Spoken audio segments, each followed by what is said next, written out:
It's the Pilot Waves Podcast. My name is Alex Vidalis. The Pilot Waves Podcast is a show about artistry. It's a show about technology. It's about community. It's about commerce. It's about the intersections of these worlds, specifically the creativity that is required to survive and thrive within them.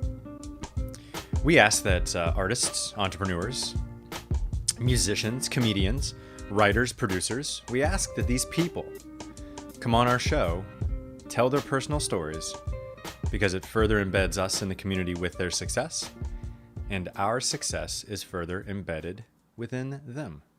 This we do believe. On today's show, this is exciting because this is only the second time we've ever had anyone interview a guest on our behalf, but it's the first time that someone has interviewed, or that a former guest has interviewed a new guest on our show. Shorte was on our show last year. She's a extremely funny comedian, one of our absolute favorites. She's up there with Becca and Herbie, definitely. And actually, we met Chelsea through Becca. And this particular show is a writer. He's a producer.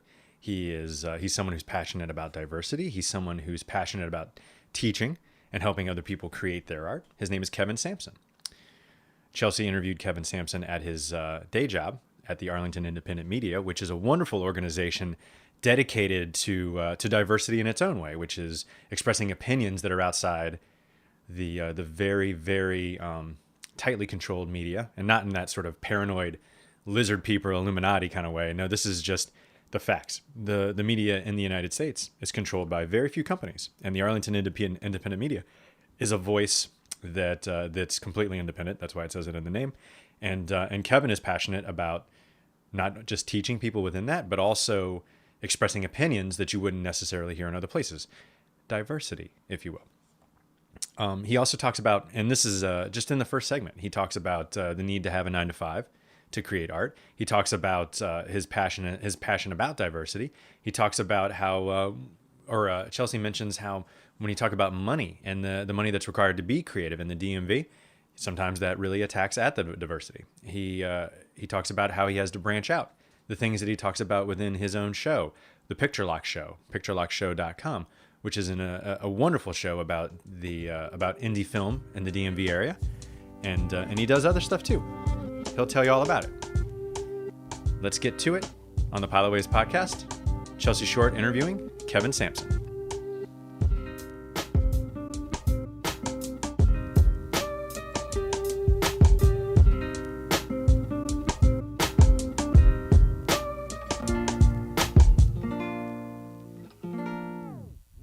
Hi everybody, this is Chelsea Shorte.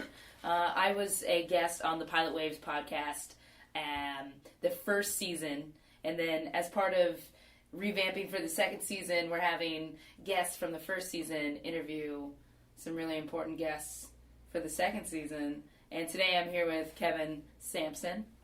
He's you're a jack of all trades. You're a writer because you review films. You're a producer yourself. You're a content creator. Picture Lock Show. The Picture Lock Show. You're the everything man. You're probably the webmaster too, a little bit, huh? Yeah. Can you tell me a little bit about like what you do and all the different hats you put on? Sure, definitely. So, a 9-to-5, as everyone has to have these days. Isn't it a shame? Yeah.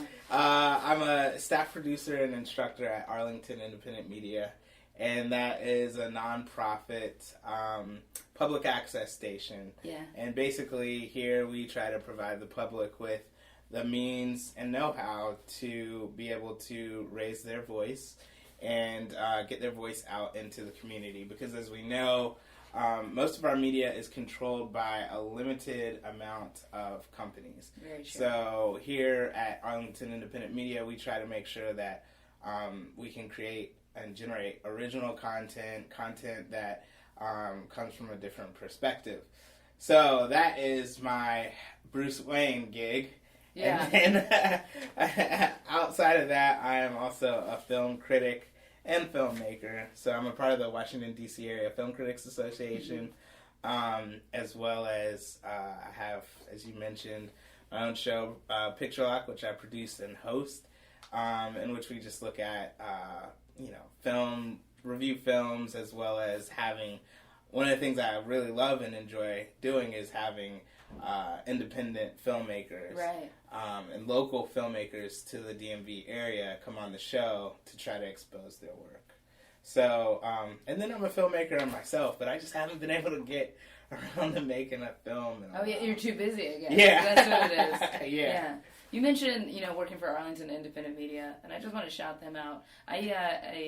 When I lived in Virginia before I moved into DC, I was so interested in taking classes with you guys. And what I really appreciate about AIM is that you work so hard to make it affordable for students. Isn't it right that if you take a certain amount of classes and you volunteer a certain amount of hours and you give up your time, AIM also provides you the opportunity to rent some of the equipment so you can go make your content, and they teach, and you guys do so much for really making persons independent media, Yeah, definitely. So if you do live in the DMV area and you're listening in, you can go to arlingtonmedia.org, and it kind of lays out everything. But Chelsea, you're 100% right. Once you take the intro class, and if you take a studio course, if you want to make a television studio production, or field courses if you want to do documentaries or another type of TV show, one of the things that you can do here is volunteer on other producers' programs. And so what that allows is, one, collaboration and networking. Yeah. But then also you accumulate a certain amount of volunteer hours, and that can also defray or go to your costs. So Right. if you have 5 volunteer hours, it winds up being $3 to rent the studio for 2.5 hours instead of the usual 16, which isn't that much as is. Yeah. But it's really cool that we're able to do that. But again, it's public access, and that's what we're trying to do. We're trying to make it as convenient as possible for independent producers to get their voices heard. Yeah. No, I think that's so special because when you're passionate about diversity on screen and behind the camera, and money is such a significant barrier for people being able to make content, and I just think it's so great that you guys are working to make it accessible for everyone. Yeah, definitely. So, speaking of diversity in content and diversity behind the camera, why is that important to you? Well, I mean, I think for me personally, being a black male in the media industry, there's a lot that goes into it. One, it's growing up. I guess I grew up in South Carolina, and I guess it's my background, my history, wanting to see more of myself on TV, on the big screen. And then going through this journey of life, and from undergrad, I was a media arts major, right. and going to grad school, getting an MFA in film. I want to see my story told more. Yeah. And it's not just my story or the African American, black experience, but it's all minorities and women. Why do we have so few women leads in films? And then you got the Bechdel test, and there's so many different things. But the diversity is really important to me because we live in a world that's full of diversity, and if we don't experience each other's stories, we can't learn from each other.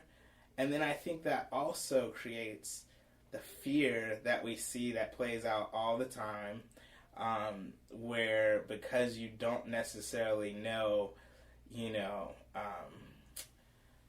a group of people except for what maybe you've seen on TV, right? Then you have preconceived notions about those people. And so it's not that, I do believe that film is probably the second most powerful art form next to music in terms of changing people. But I do believe that if you can see more stories of diverse content than other people's stories, you really can learn more about other cultures, and it kind of, will put people at ease, and it just allows you to kind of have these conversations. I want to build myself up just as a film critic, and as a film leader in the DMV area, and then hopefully you go nationwide, worldwide. Right.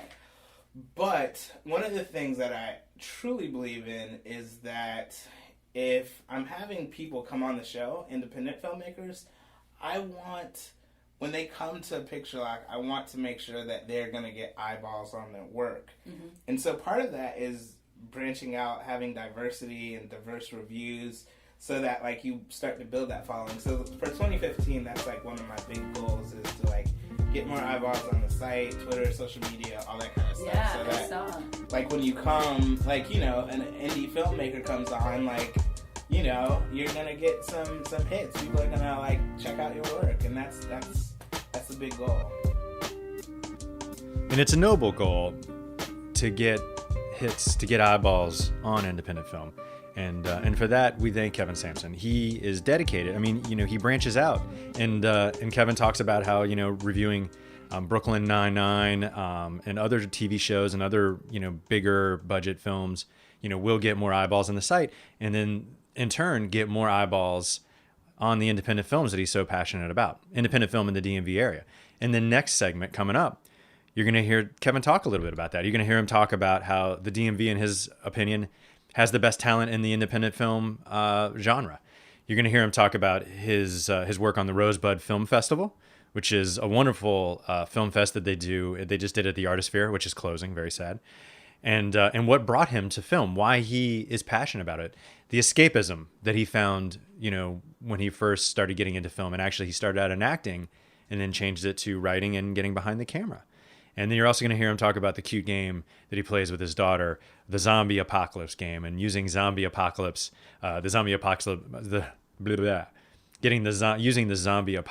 game, little mini game that he plays with his daughter, when it's time to get ready for bed, using that as a teaching moment. And I think that's something that, I myself don't have any children, but I know a lot of you do, and actually one of the people I used to work with, Todd, used to talk about how using games as these teaching moments, not only did it help, manipulate his kids into things that they needed to do, but it also was a fun game for him and made him excited to be a parent. And I think that that's something a lot of people out there can relate to. And let's get back to it with this wonderful interview that Chelsea Shorte did on our behalf with Kevin Sampson of the Picture Lock Show. PictureLockShow.com. Check it out.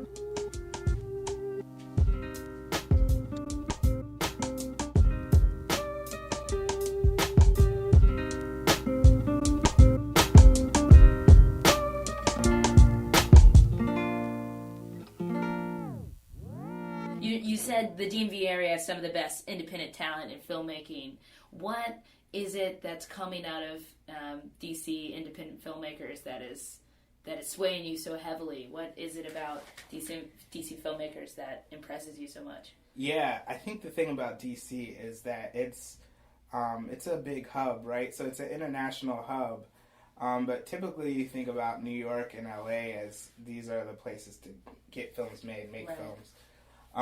The thing about filmmakers here is that they're making films.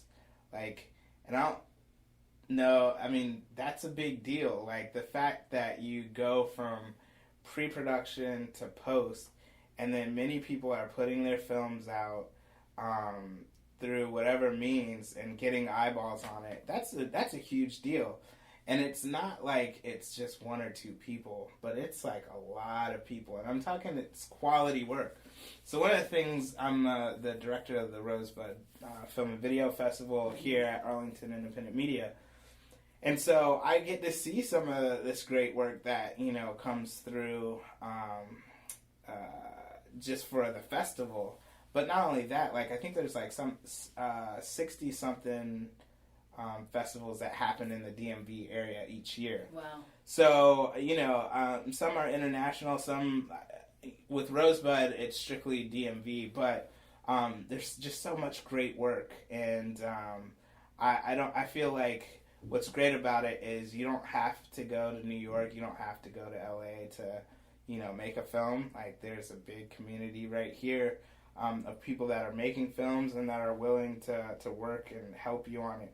But to me, the crazy part is everybody's Batman. Everybody has like their 9 to 5, and then they make a film or they make a web series on the side, you know? So, I mean, that's so true. That Every has to be artist complimented. in the DC area really hustles to get their stuff done. Yeah. Yeah.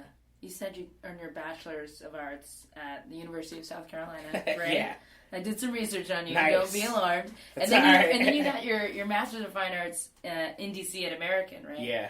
So, but before you got to undergrad and then you went to graduate school, I'm certain there was a moment in your life where you were just so drawn to film. Like, how young were you when you realized this is what I want to be doing? You know, it's funny. I talked to my mom. We went to go see Focus the other day together, and so it's always fun because we get together and like when she comes to visit, and we'll go see a film. And so she loves seeing it because now I'm a film critic and stuff like that, and then we'll talk about it. But this is also something that I've been doing since like I was little, and she was trying to figure out when the first film that I saw was, and she couldn't remember. I told her maybe it was Beauty and the Beast, like the animated one. Man, that one. still my number one. Right, because like remember back then, like animation was like it was cutting edge. When they had like the whole when they're dancing in the ballroom, like they just I remember seeing like behind the scenes of how they created like all the different cells and all that kind of stuff to make it, and it was intriguing. But anyways, I don't remember what the first film was. My mom kind of said, and I definitely remember Ninja Turtles, that first one. But I've always had that, like, especially then, like, when I leave a movie, for some reason, like, I'm in the world, and, like, it transforms my mind. So, like, I came out of Ninja Turtles, and I'm kicking and doing all that kind of stuff. But I think that's what I fell in love with. It's the power of entertainment and kind of seeing life through someone else's eyes, but also just getting away, you know what I mean? Yeah. And I guess growing up, like, I was more into acting, and in high school I was like thespian and all that kind of stuff. and that was also exciting to me, was because I could play a police officer even though I'm not a police officer in real life. And so as an actor, you can be different people. You can live other lives that you don't necessarily live in the present. And but you know, going into college, I was like, I don't know if I'm gonna make it as an actor. Let me get behind the camera. And so that's kind of how that happened. But I actually like being behind the camera more because you actually direct the story and you're over more of it. So I feel like that's how a lot of people get behind the camera. They realize, this acting thing, maybe there's another way to contribute to what I love. Yeah, I think between your parents being like, you're not gonna, you need computer science, something stable. That's exactly what I did, and now I'm on the reverse journey trying to find my life through art after I got my computer engineering and computer science degree, Yeah, so it's like, I'm a firm believer of like, it's in us, like what we're supposed to do, and listening to that voice. Now, you know, I have 2 kids, beautiful children. And so when they get older, I mean, unless they're like Justin Bieber, you know, talented, like, yeah, sure, I want them to go to college too. But I mean, I think they'll know what they want, and I'm going to be here to support them on that too. So. Yeah. So my father, he was an engineer. So that's kind of like how I got so much influence to be also be an engineer when I went to school. So are you influencing your kids in the same way, where you're influencing them to be very creative, like more creative than maybe their friends? Yeah, so I mean, right now, my daughter's like she's almost 2.5, and then my son is like 7 months. Oh, they're very little. Hey, but still, I can answer that question. We play, what do we call it? It's like, zombie apocalypse.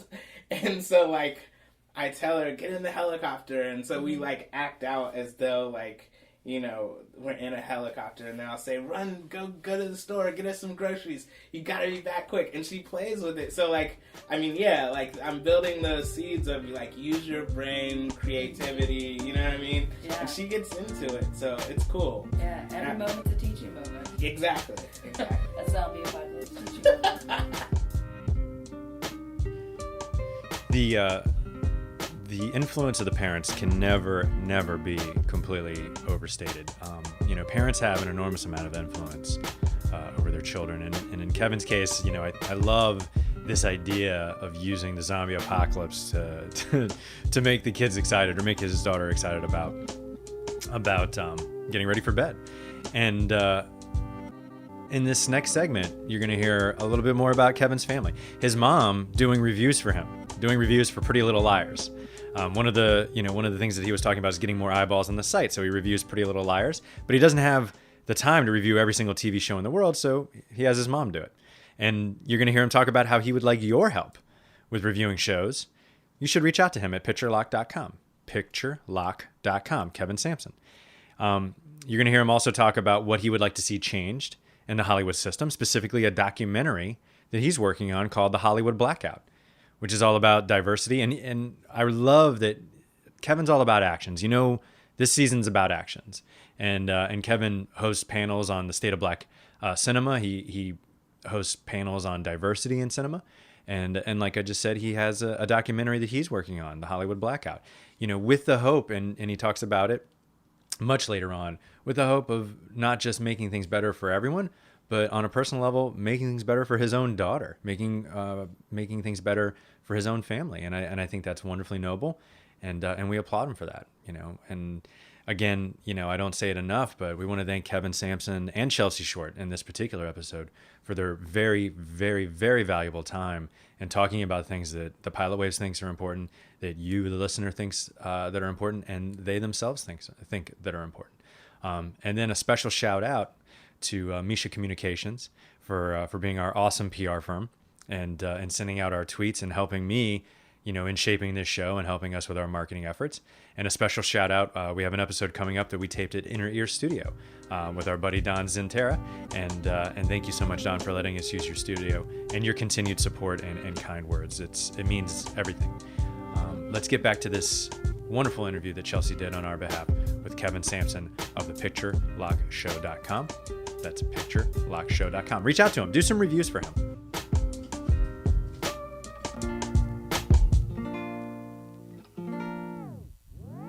You said that when you go see a film and you leave the theater, you're still kind of in that world. Do you immediately go home and then write your review? Man, so it depends, right? Sometimes, I go home, I'm tired, and I'll sleep on it. And then other times, I want to, knock it out. And so, yeah, I've started to get better at it. It's funny. It's a lot of rappers can, Jay-Z, he doesn't write stuff down, right. And it's starting to become kind of like that. I don't take notes anymore while I'm watching a film, and then I go ahead and formulate it in my mind and, just write it. So, yeah, I feel because with anything, the more that you do it, the better you get at it. Right. I'm not, the best film critic ever. However, I do think I'm getting a lot better at it. And, it's one man's opinion. Right. But it's fun, and I enjoy it.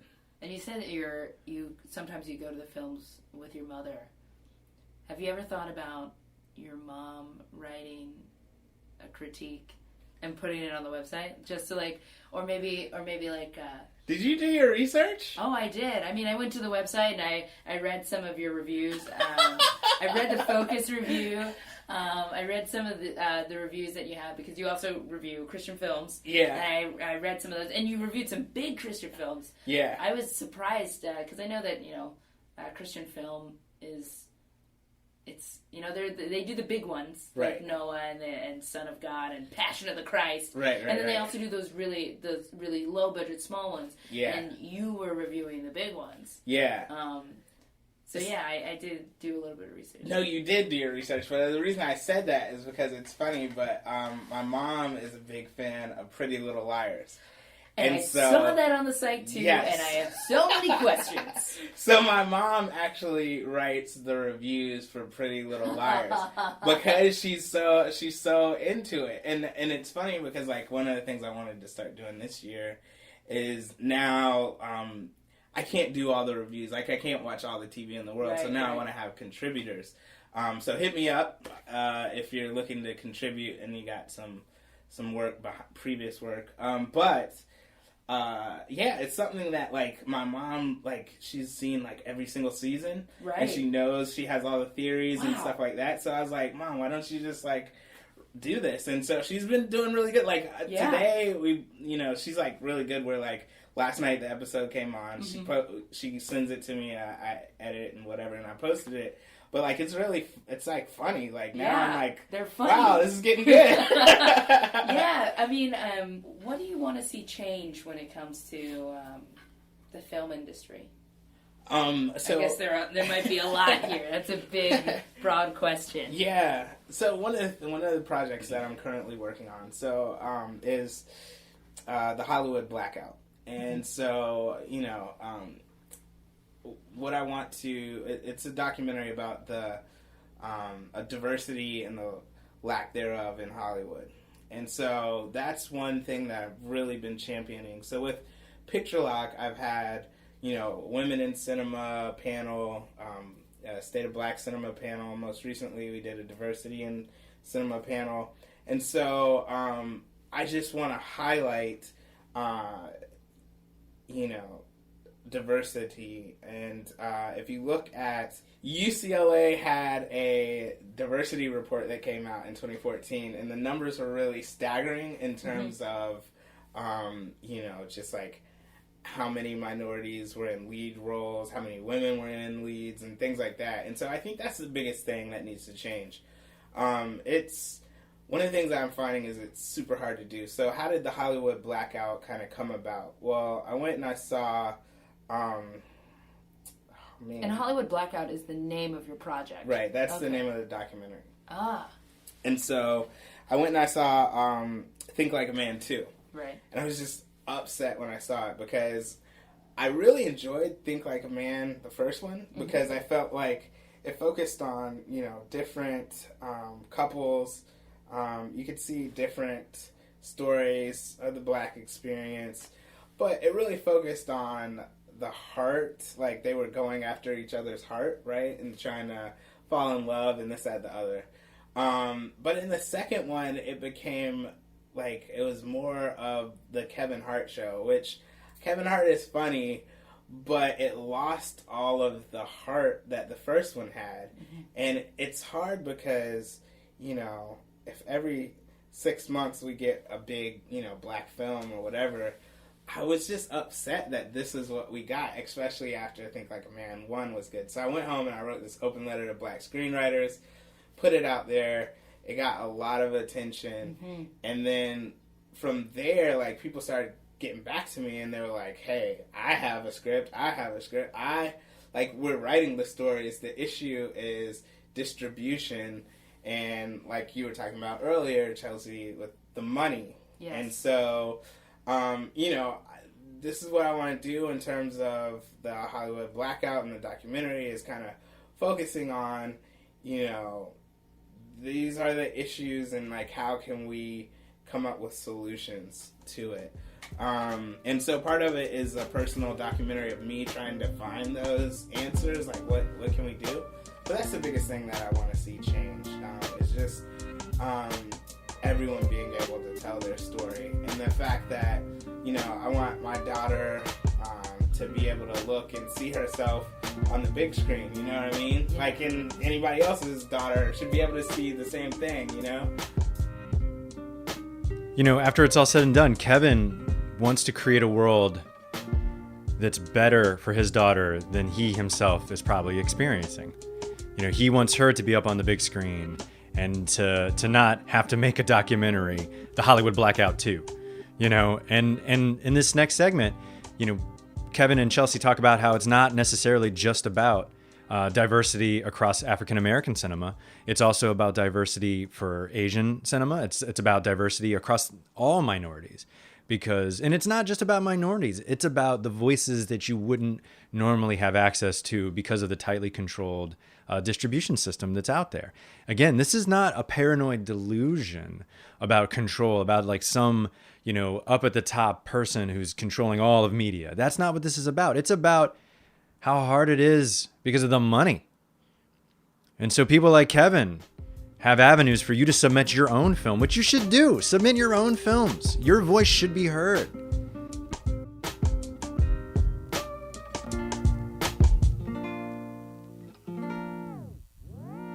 I was reading your reviews on your website, picturelockshow.com. Yes. Picturelockshow.com. Thank you. And you reviewed the movie Noah. Uh-huh. And when the movie Noah came out, it was so controversial because of the casting. Because everybody thought, well, if you were going to make a historically accurate depiction of the Noah myth, then you wouldn't be casting all white people and have them all have English accents or whatever. Right. And your review didn't touch on that at all. You didn't mention the controversy when it came to racial casting, how everyone in the movie was white.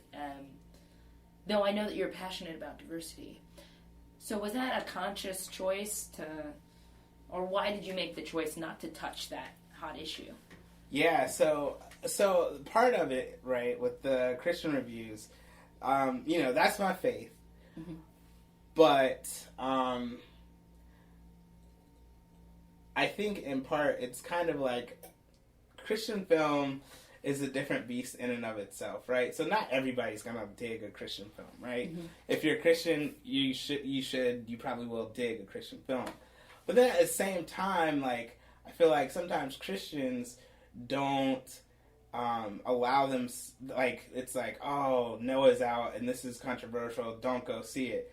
Granted, I think for anyone, like, whatever you feel you need to do for your own personal belief, that makes sense. But I think what I really wanted to highlight in Noah was that, by going to check it out, you're able to, like, have a conversation. Like, that movie did really well. Mm-hmm. But then you can open up dialogue with people of other faiths that might have seen it, or, just daily conversation at the water cooler.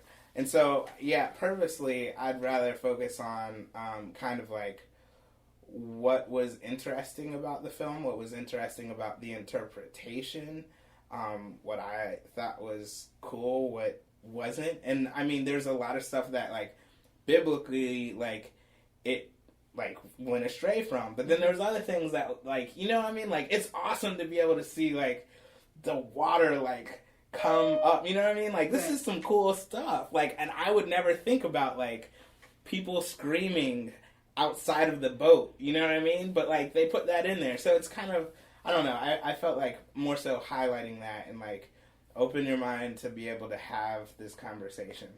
I didn't see Exodus, God and Kings, because right. I really did feel like that was, like, one blaring, like, okay, we're going to have an all-white cast. Yeah, except for the thieves and and the horsemen. Yeah. So that one I just boycotted altogether. But and as you can see, like, I haven't really been able to get into as many Christian films as maybe I would like to. Mm-hmm. But that's something that I plan to delve into more. So a lot of times when a big Christian film hits like that, it's more about, let's discuss the interpretation and what can we see from it. So, yeah. And again, like, remember, the diversity angle for me is not just, like, African American cinema. Like, it's Asian cinema. It's, like, all gender and minorities. Mm-hmm. But yeah, I guess we've kind of been talking about some more Afrocentric films. We're both black, by the way. Thought I should clear that up for the listeners at home. All right. Do you want to wrap this thing up? Sure, yeah, we can do that. How do you just want to let us know about the different ways that people can follow you and support you? Yes, I will do that. So, again, go to picturelockshow.com. You can please like us on Facebook and follow us on Twitter. It's @PictureLockShow. You guys are everywhere. I saw on your website you have a Twitter, you have a Tumblr, you have a Pinterest, you have a Facebook, you have a Google Plus, you have everything. Exactly. It's like, the big thing that I want to do and say is, there is a space on the website to come on the show. So if you're a filmmaker or a producer and you have work that's film and TV related, then you can come on the show. And it's been cool because like now the shows are starting to more so write themselves because more people are trying to come on. And I think it's a great thing because if I can give exposure to artists, then that's something that I want to do and I love to do. So, picturelockshow.com. I actually have some people who I want to connect you with. They're creating some great content. Nice. Now, I also do, obviously, the reviews for, like, DMV films. And it's so hard because, I don't want to crush people, like, their work. So sometimes, like, there are crush-worthy films, right? Like, not everything is the greatest. But if you're willing to take the criticism, it only makes you better. And that's the same thing for me. Like, as an artist, even with the show, like, I ask people, okay, what do you like about it? What was this too long? Whatever. Because it's only to make my show, the content, better. Right. So, if you want to submit your film and get it reviewed, I'm more than happy to do that as well. Cool. Well, Kevin Sampson, thank you so much for joining us. Chelsea, is so good to talk to you. Oh, We're hugging it out. Oh, that's sweet. I think we're gonna have a new policy. Every single episode has to end with someone hugging it out. That's my poor joke. You can't get away. You can't get out of the Pilot Waves podcast without one bad joke by Alex. I want to thank Kevin Sampson for his very valuable time. I want to thank Chelsea Shorte for her very valuable time. And you're going to hear another interview coming up by Chelsea, who is extremely busy in the DMV area now, teaching her own students and making appearances and just being all around awesome, which is fantastic. And still finding time to do interviews for us because Chelsea is a true believer. You are a true believer. If you're listening to this show, you are a true believer in the fact that we believe, and we hope that you do too, that having people like Kevin come on our show helps us be further embedded with their success. And his success is now further embedded with you. And you heard him say it. Submit your film to thepicturelockshow.com. Go to picturelockshow.com. Read the reviews, check out Kevin's show, and then make your own art and submit it to him and say, hey, Kevin, I want to be on your show. This is about you just as much as it's about the people that we listen to. We are trying to set the stage, no pun intended. We are trying to set the stage for you to feel more comfortable with your sharing of your art with us because we want to be further embedded with your success. And that's a fact, Jack. Thanks for listening this far. And please, as always, and a special shout out to a couple of people. One, Misha Communications. Thank you, Michelle, for all the hard work. We wouldn't be this far without you. Thank you to Don Zentera for allowing us to tape a couple of interviews at your studio. Look forward to those airing and giving you proper credit for those. And of course, thanking you, the listener, for your valuable time in listening to the show. And you're not going to get away without me mentioning it one time. You know what's coming.